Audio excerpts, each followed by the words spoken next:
Ayan guys, buo na yung ating bagong kulungan ng broiler para sa 70 heads. At bubong na nga lang yung kulang niya. Ayan guys, papakita ko sa inyo yung loob. So ang sukat nito guys ay 8x8. Ayan, meron lang siyang tabing ng mga sako para hindi mampas ng hangin yung mga manok. Ayan guys, kulang na lang ng bubong. So ang bubong natin dyan ay yung anahaw. So nakakuha na rin kami nandun sa kabila. Ayan guys, papakita ko sa inyo yung loob. Ayan, malaki yan guys. Ayan. So bali yung daan nito guys ay nasa gitna. Tapos dalawang pitak siya. So ganito lang yung pinto niya kalaki. Ayan, so wala pa tayong lock.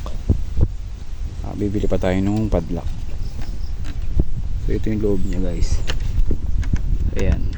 So isang pitak ay kasya yung 35 heads na broiler. Saka dito sa kabila. Yan guys, ang ating bagong kulungan ng broiler. Yan guys.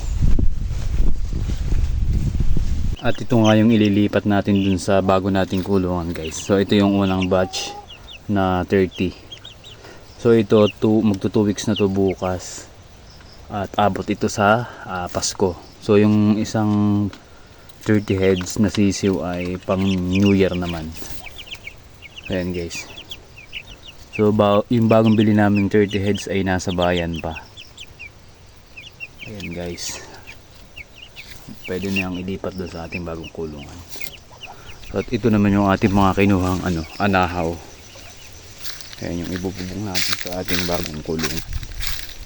Ayan guys. Yan, magbububong tayo ngayon para matapos na ang ating kulungan. Ayan guys.